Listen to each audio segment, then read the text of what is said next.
I want to welcome you to Jackson Snyder Presents. That's me. I'm the founder of the Yahad, Vero Essene Yahad. And tonight I am running the Zoom. So if I don't talk for a couple minutes, it's because I am punching buttons, clicking on icons, etc., etc. Well, we're here for the calendar, the Zadokite calendar. And last week at this time, we had a great meeting going through Norman Gray's calendar. It was excellent. I haven't put it up yet because there's a lot of editing to be done, but I might have it done yet tonight. And we'll get it up there at www.youtube1.org. And so tonight we have Angela, and there she is. Angela, I don't know how to pronounce your last name. Is it Thane or Thone? It's actually Theode. Theone. Oh, okay. Well, that's very helpful, Angela Theone. So she's going to give the presentation tonight. And she says this is a breakthrough, that she has a way of determining for sure when the first day of the Zadokite calendar comes on. And seeing as how the Dead Sea Scrolls and other literature, there is no definitive way that we can see that particular direction is missing from these sources. But if we found somebody that has it, we're going to have to use it. However, when we spoke of this a couple of weeks ago, her explanation was way over my head. So I'm hoping that we have people tonight astute enough to be able to help explain to the dummies right here. Maybe I'll get it tonight. It wasn't, Angela, it's not because your explanation was no good. It's because I'm not very good at understanding stuff like that. I never had any study in it. So first of all, let me ask you to use the chat, put your name, your email address, and your state or country in the chat, if you would, please. So I'll know. We're thinking about getting together a group that gets together occasionally to study this stuff and see who has the breakthroughs. All right. So if you would do that, it would sure help me to sort out the people that hear from the people that aren't here. Yeah, just like that. Just like that. So let us take a minute to go to the chat. That's it. Thank you. David Jones. I probably known 15 David Jones since I've been alive. And Diana, thank you.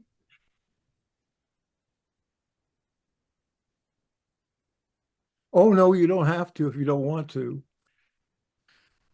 But I wish you would.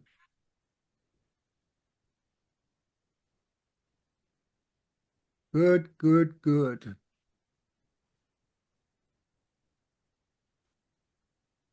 Be sure to use the chat when you have questions or comments. And I would ask you, if you're not speaking, to make sure your mic is muted. Otherwise, we get a lot of crazy sounds like we're getting right now.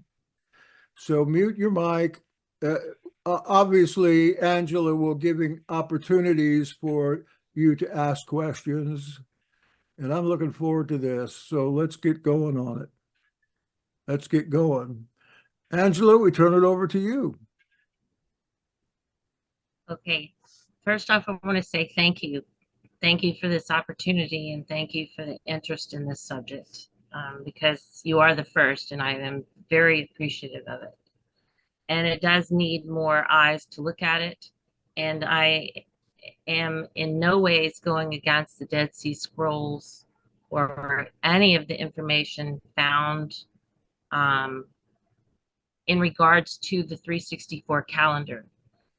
I knew and know that finding the start of the calendar was the issue. I believe, based on the deception that's been done and the research that I am going to present tonight, I'm hopeful that more eyes look at it and is maybe able to come to the same conclusion, or refute it, with greater evidence. So also forgive me, I wasn't expecting this kind of a format. I don't really know what I was expecting, and I'm not really a public speaker.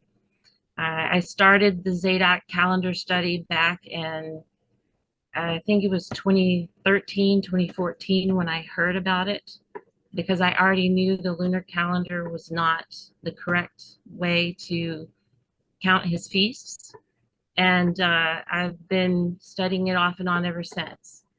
And only in the last couple of years have some of the big final pieces come in that show the deception. And with that will show why the deception and, how they've hidden his wedding feast from us. So I will share. Please forgive me for my nervousness again. And if you hear a dog or a goat in the background, I do have a 2-day-old baby I have to nurse. And I have my livestock dog too that has to be inside right now. So my apologies. You really got thrown on here, didn't you? You didn't get any direction or anything. You're doing great. Well, I don't do social media. I don't have a Facebook, so I've only seen you on YouTube and not really gone to a lot of the other formats and stuff. So again, I'm very appreciative, and I praise Yah for all of this, because honestly, I'm not smart enough to figure this out on my own. And only Yah tells the truth, and every man's proven a liar. And I've definitely shared untruths in his by plugging things in incorrectly. And I am open for correction and rebuke in those areas. If you do hear anything that doesn't sound correct, please stop me. Sometimes I say things backwards, and so that's just the nervousness. Anyway,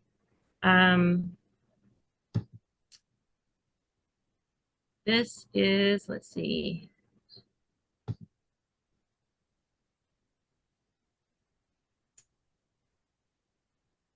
This is the, now I lost where I can move up on the scroll. Everything got small again. Hold on, please.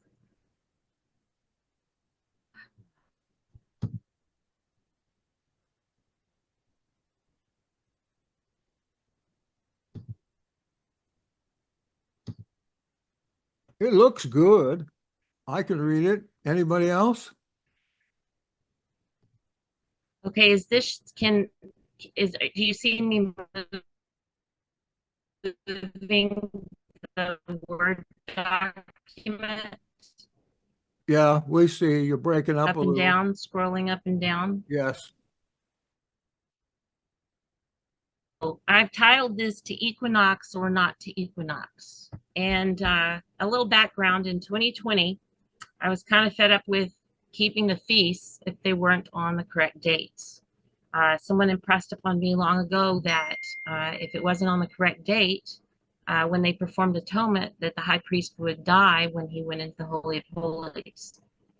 And so that's what started the search on the calendar. In 2020, I was at a feast. Micah Kisling was there, who are keeping the 364 calendar based on their research from starting it at their equinoctial point. And I asked him at that time, we were all discussing it, is this still, do you think this is the correct starting point? And he told me at that time that no, he did not think it was the correct starting point, but he didn't know what was. And so that continued my search, because I had kind of stopped for a year or so. And someone had mentioned to me along the way that was a believer we were doing a calendar discussion, and she says, "Oh, did you know that we have a Julian calendar that is still in effect today?" I had passed it in the past along my studies, but didn't think much about it. And so that brought it back to mind. And I said, no, I didn't. When I started lining up the calendars between the Julian and the Gregorian dates and researching when was the equinox, what is the big deal about Aries, and why do they have it March 21st as opposed to when it actually, the sun actually enters Aries, which is around April 8th. You know, what's the difference between that? Because we know that the powers that be don't always tell us the truth about things. And so my eyes were seeing one thing on Stellarium, but I was being told something else in the Google searches about when the equinox was. So that's what started this, and brings me here today to present this. Y'all will be the first group that I have spoken this in front of. Here goes. And I've labeled it to equinox or not to equinox. And caution, the links provided related to timekeeping contain true and false statements. And that's across the board in everything that I've done. So based on the scripture, as best as I can understand it, this is what ending that I have come to. In the Testament of Naphtali, it says the sun, moon, and stars do not alter us. We shouldn't alter them either. And since Yah doesn't change, in my mind, time doesn't change either. And he's very specific about time. And so the question is what is the equinox? What is the Tekufa? Is the equinox the Tekufa? And then which one do we use to start Yah's 364-day feast calendar? This is the same feast calendar that's taught that most Zadok people follow, which is a Wednesday start that should be on or after the start of spring. Everyone uses the equinox now, March 21st, Gregorian, because that's what we've been told when the sun enters Aries, which Aries is the first spring constellation. It is the Lamb. However, the sun doesn't enter Aries on March 21st. Now, this is a lot of the information. I've hand typed it out. I tend to talk better without reading it, and I'm sure y'all want to listen to it without me having to read it too. So I might go back and forth between the workbook and then my words. So forgive me if I miss something and then have to go back, but I will try to stay on topic and in order. Are there any questions so far? And do I stop for questions? Because I don't know how long this meeting should be. I want to make sure to hit it. Definitely. And I do have a question right off the bat. That is, you said that most are starting on the equinox. Well, I know. Go ahead. They use some form of either on the equinox, or they'll use March 17th as a driver as being the equal night and day, or the day after equal night and day, as we're told on the internet. That's my understanding as to most Zadok calendar keepers. And it's a Wednesday start, the first Wednesday on or after the spring start of the year. Okay, thank you. Willard has a question already. Okay. Yes. Willard? Now, I'm trusting my recollection. I'm not freshly studied. It's been about a year since I've studied on this, and I'm old. But I don't recall in the in Scripture the equinox being referenced for anything. But what is referenced is when the barley is a bee, but when it ripens, then that is the first. So the equinox to me doesn't figure in at all. Can I ask that? I just want to say that it depends on what you consider to be scripture. Now, we know that the Masoretic text you probably have a translation of has been greatly added to and taken away from by the Masoretes, who were a sect of the Pharisees. I think that what we have to include, if we're going to include this calendar at all, it's going to have to be Jubilees and Enoch. These two books were especially hated by the Pharisees, and that's why they are not in the canon, nor do traditional Pharisees, rabbinicals, etc., encourage anybody to even read these. They're hidden away. So I think that has something to do with it. I used the new barley also like 10 years ago or so when I started moving over here. And that is an excellent question for those that are not familiar with Jubilees and Enoch. Go ahead, Angela. Yes, and thank you. While I did not reference the green barley in here, because if you start your calendar, Yah's calendar correctly at springtime, you will always have green, the barley will always be ripe. And again, I didn't include it in this particular study because it was based more on just the equinox being the Tekufa or not, the turn of the year. But there was a letter in 1978 I came across from the agricultural department in Israel from a person asking when is barley ripe and when did they harvest it. And in this letter, I have it somewhere in my research, the agricultural department stated that barley was always, the harvest started at the end of April, beginning of May in ancient times up to a certain point when they started to use genetically modified seed and then also started to use chemicals to artificially ripen it quicker. So my understanding of how the barley was based on this letter from the agricultural department and my research into the barley was that in ancient times, the barley didn't have to be completely ripe while it was in the field because they would cut it off in sheaves when it reached a certain point of ripeness. And that was usually towards what we now call the end of April, beginning of May. And then they would leave the sheaves in the field to finish ripening or hardening until the next feast came along when it was to be finished up and used. So that's kind of the long answer. I do have those links, just not in this study. And that's a good point. So I will be adding it after this so that people can see that letter from the agricultural department also.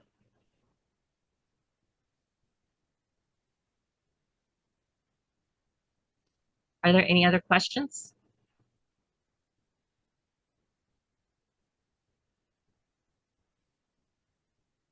Willard.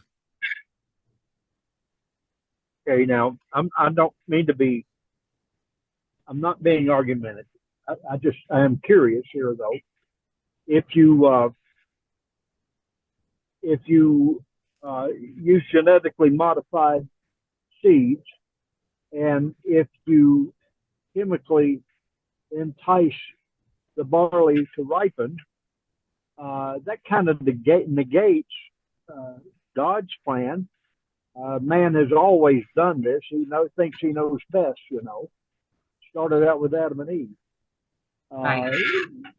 Someone would have to grow a field of natural barley in order to be accurate on that. Well, ultimately, that would be the goal. But again, it goes back to if barley grows in the spring, and if it's planted according to that reckoning, then by default, you should have ripe barley. But again, it would definitely be better to play it out. I just don't have that. I don't have the means to do that. So maybe someone else will. Anyway. So, one more thing here. We've got somebody asking that after David Jones asks his question, if we could leave questions till later, because we're kind of breaking up.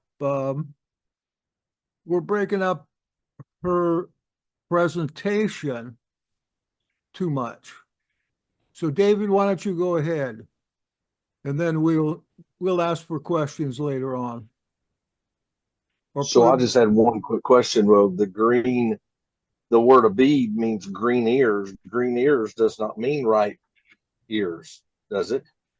It means green ears. Ripe ears, barley is brown when it Right. turns ripe, like wheat. So therefore, it would not be ripe ears, would be green ears, correct? That is also my understanding too. So I may not be right though, but yes, green ears is not ripe. That's when it's still, the ripeness has to do with the moisture content of the seed. And when you first cut it and leave it in the field to dry, it's a certain percentage. And then after so long, that percentage lessens and then it becomes the dry and able to. And that could take a number of weeks. Yes. Correct.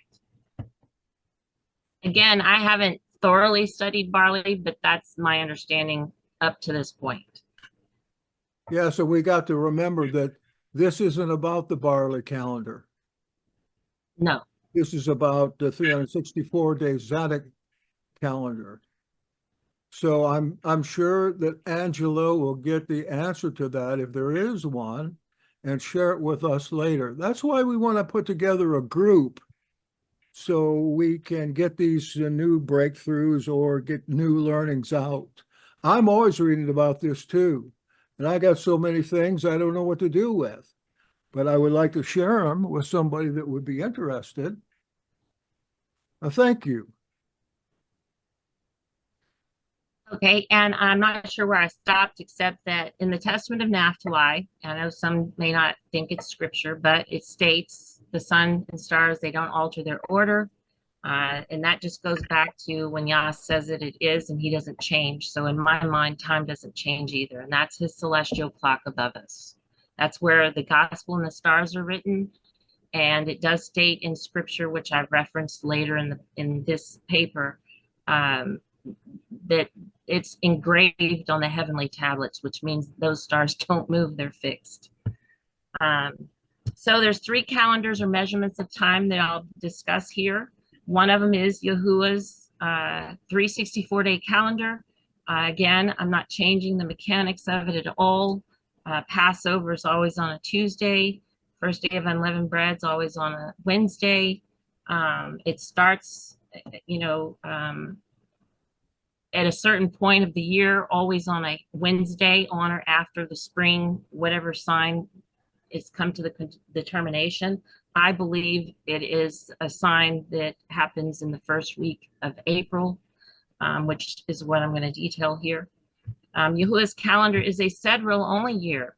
And this, although I did not put the mathematical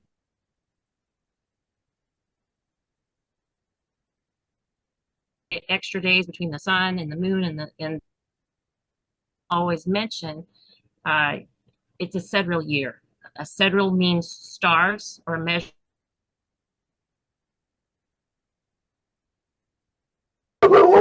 It is a 364-day circuit above us. And then the sun moves within that circuit, and it takes 365.25 days to move within that circuit. The second calendar is the Julian calendar. It is a 365.25 day calendar without fail. It intercalates a year or a day, February 29th, every 4 years without fail. It's represented by the Sedril Mazaroth, and it represents the actual placement of the sun in relation to the stars and has a correct record of the actual number of days since the beginning of time. This is something I found out in the research, and I've included that later in the paper. So they have, according to their words, the Julian calendar goes back to the very beginning. I haven't researched it back that far yet because I was only interested in finding the correct start of Yah's feast calendar. Julian calendar is a civil calendar of timekeeping based on the 365.25 day year, and it was used for business purposes as near as I could find. It is still used today by governments, agencies, corporations. Didn't know this, but it's also used as the expiration date on our food products. So when you see a date, it's an expiration date on a food product, that is a Julian date format. It's also used by Great Britain and the US Navy, and they print an astronomical almanac I don't know if it's yearly, but within this almanac, it basically tells the placement of all the luminaries on a year-to-year basis, and it doesn't change. I found one and then lost the link back from 1600s and compared it to the information from a 1960s almanac that's included in this paper, and the sun was at the same place approximately within a day because of the intercalary day, from the 1600s to today.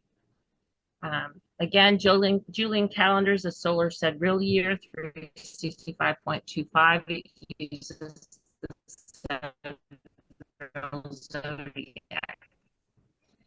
When the sun passes into the constellation of Aries, the Passover lamb, while traveling on the ecliptic. It occurs every year near April 8th and is marked by the star Zeta Piscium. It is the first spring constellation and so therefore marks the season when the sun passes into it. So these aren't necessarily from scripture, but after reading the scriptures, which I have notated, this is what I've inferred. Piscium is, or first degree Aries, then we should hit it pretty close. The third calendar referenced is the Gregorian calendar. It's our civil calendar that is used throughout the world now, and most Western religions to set their feasts by. Eastern Orthodox still uses the Julian reckoning to set their feasts by. It is less than a 365.25 day year because it is based on the measuring time from equinox to equinox. So it's only 365. It's represented by the tropical zodiac, which places the sun in Aries on March 21st every year. Think of your birth sign. What sign were you born in? It's probably the wrong sign, depending on if you're closer to the end of the month or beginning of the month, is what I found out. I was always a Libra before, and now I was actually born under the sign of Virgo. And that's because tropical is a false reckoning of where the sun is in relation to the stars. Who gave us the Gregorian calendar? The Pope did. In October 1582, when he wanted to move the Western Church religious feasts, starting with Easter, closer to the equinox and solstice signs. The Western religions are based on sun worship, and the fish Pisces is their sign. So by moving first degree Aries, moving to March 21st, the sun is actually in Pisces March 21st, which is Pisces is the sign of the fish. We know that the sun is not in Aries on March 21st from a sign that we had this year on April 8th, which was the Great American Eclipse. At that eclipse, the sun and the moon were in Pisces still. This was the day before it transitioned into Aries. So that lets you know real time where the sun is and is in relation to what they're actually telling us, or in my mind, not telling us the truth. So the screenshot below, and I know this is tiny, I can email it to Mr. Snyder and he can send it out, or you can also look it up on your own. But this tells you when the sun enters Aries according to them, which is March 21st. And then it also tells you what the IAU says is the sun entering Aries. IAU is a different government agency. It's a few days off. per the ancient first degree Aries. So I don't use that. I use the more ancient Mazzaroth and what's said, because I know time doesn't change. They have monkeyed with the constellations and redrawn them a little bit, and this could be the difference in days too. But as I said, that requires more research. This link is to the Astronomical Almanac. It details the calendars men reading this book, because the lie there with the truth, so that they can hide what they did to hide Yah's feasts. Question: why did the Pope change us from the solar sidereal calendar to the Gregorian solar only calendar?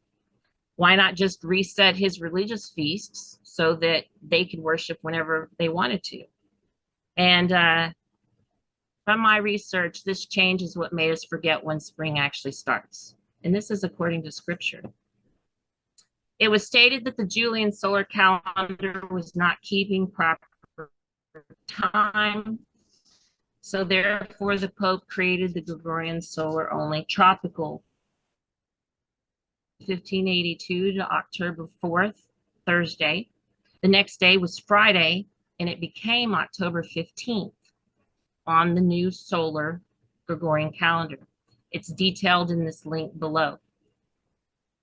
Most Western religions, again, use the sun and or moon to set their religious feasts by, with the equinox being first, Catholic and Western Christian religions, and then a phase of the moon, the Jewish religion. All other Greek Eastern Orthodox religions, besides the Jewish, use the Julian date of spring to set their religious feast by, which is March 25th Julian or April 8th Gregorian. By changing us to the Gregorian calendar, the Pope was able to make later generations forget when true start of spring occurred, which is the same time then and today. There's some links here that give more information about why they changed and wanted to do what they do. And basically, they wanted Easter at the equinox and not after the Jewish Passover. The Eastern Orthodox Church still celebrates their Resurrection Day, generally after the Jewish Passover, because they've kept the true reckoning of springtime. And so therefore, their religious feasts don't start until April. And I've highlighted some things and made them red. They've actually spoke things backwards here, so you can kind of tell once you have a good understanding of what they did and how it, and what this change did, then you can start seeing more into their lies. So basically, they're saying the vernal equinox fell on March 21st under the Gregorian calendar and April 3rd under the Julian calendar. They actually had it in reverse. The 321 Julian is 4/3 Gregorian, and it's not the equinox, but it may be the first day of spring. That's the earliest date that I am looking at. I have landed more towards a 4748 Wednesday start.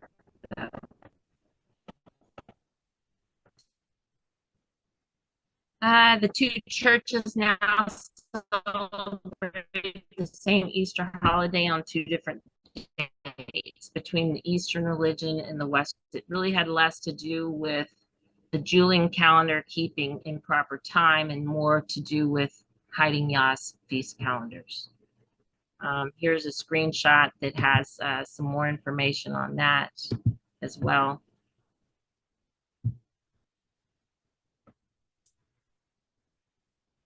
Okay, this brings us to the three calendars side by side as to my understanding as to how I've lined them up.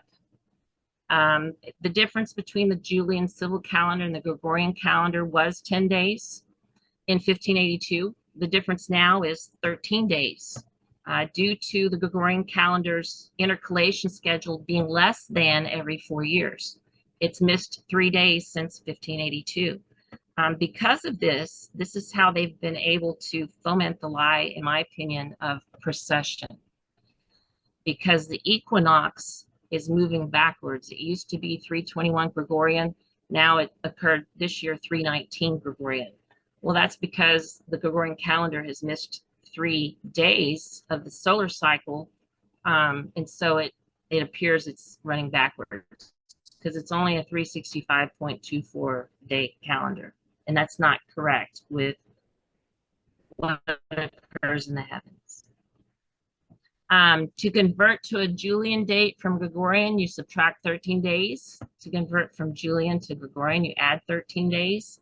They also have little calculators, which is what this link is.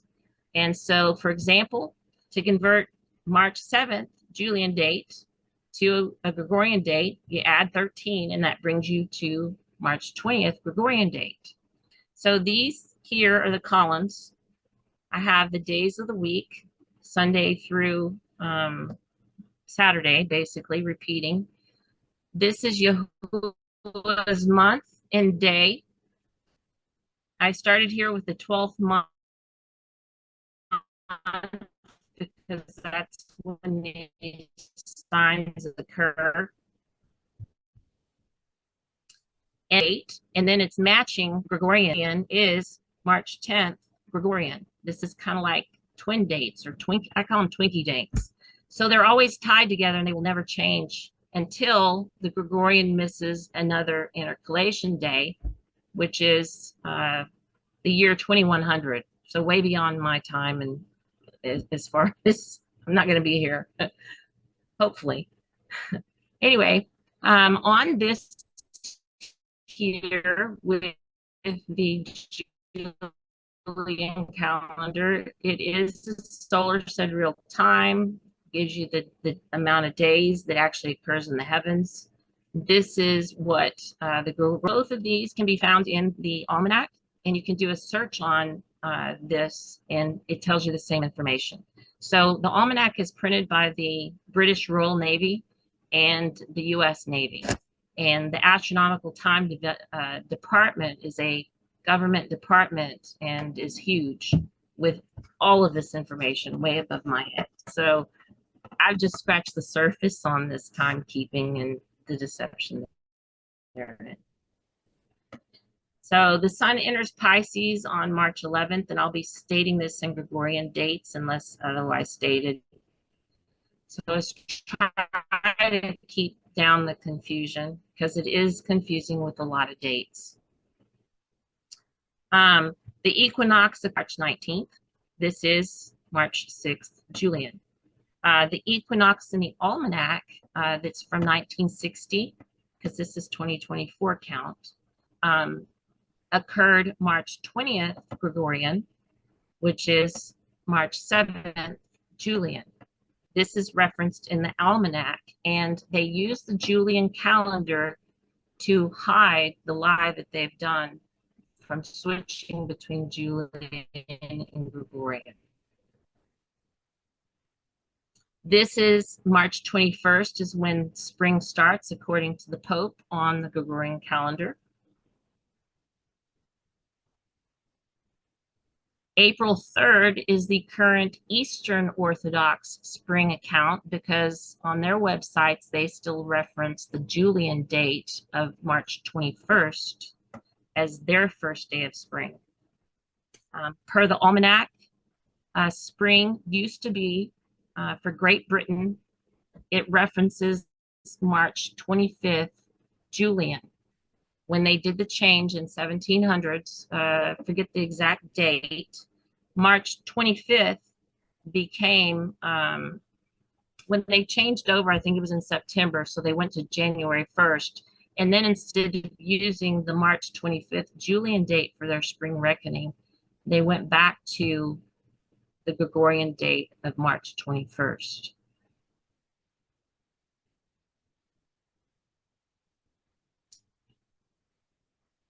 So per the almanac and history, spring in Great Britain and the US was March 25th Julian, which is 4/7 Gregorian today. And this wasn't that long ago. The solar eclipse occurred in Pisces on April the 8th. It was still in Pisces. It didn't pass into Aries until April the 10th this year, actually, between the 9th and the 10th. And that the difference is between the time zones as to where the sign actually happens. So that's why these dates are the ones you really want to look at for starting the year.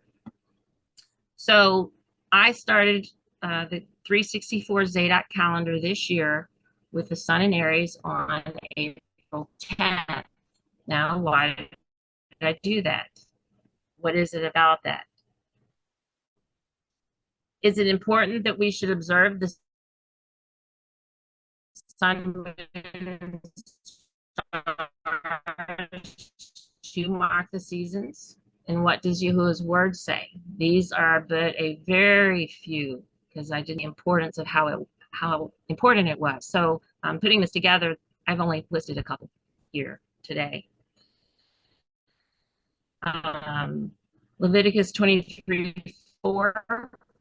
These are the feasts of Yahuwah, even holy convocations, which you shall proclaim in their season. We're losing you, Angela. Observe Deuteronomy 16.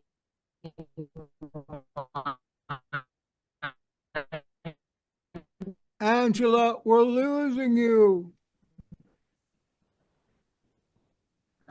Hello?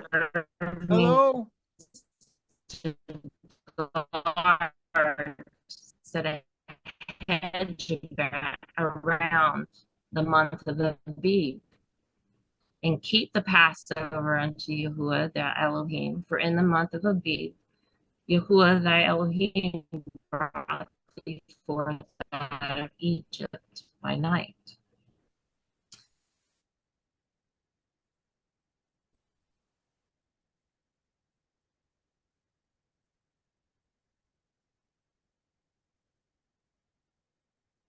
Am I the only one having trouble hearing? No, we all are. Okay. And it almost looks like she's gone. Now, this is really interesting to me. I mean, I'm learning a lot, but this is very difficult when networking isn't up to snuff to do what we want to do these days. She's gone, and I suspect she'll be back.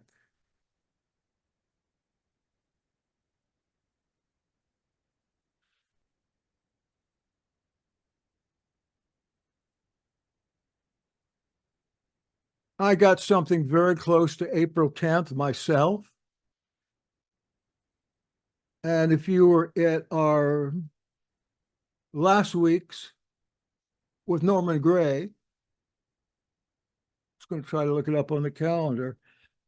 He made me out to be a heretic, and he's probably right because he knows more than I do. That I think that if you use the equinox, and you must have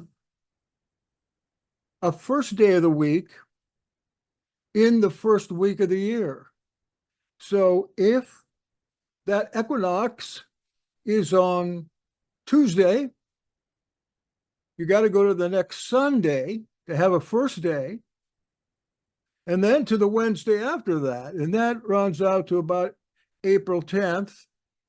I did a poll on that, and 60% said they did it from the equinox Wednesday. 30% said they did it my way, which surprised me. So, David, yes, your turn.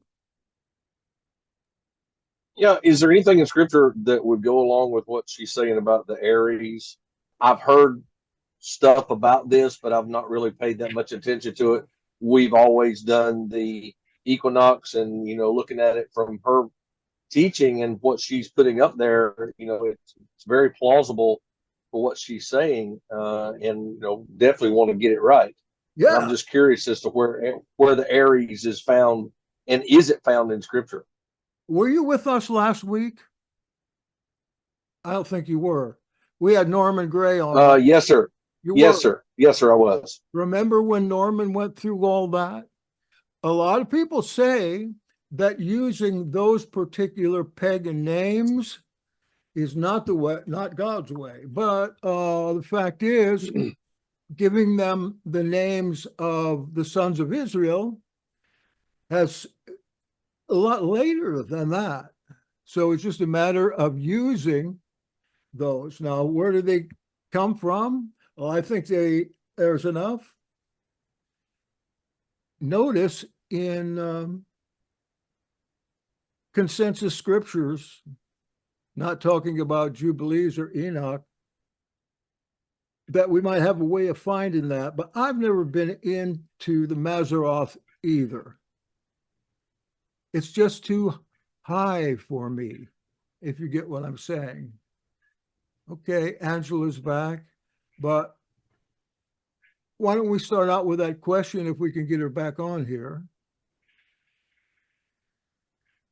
Angela, are you there? Yes. Hey, Can David, you that's a hear burning me? question. Yes, David has a question, and Yes. it's one that everybody I am asks. here. Can you hear me? Well, we can't hear you very well. It's breaking up.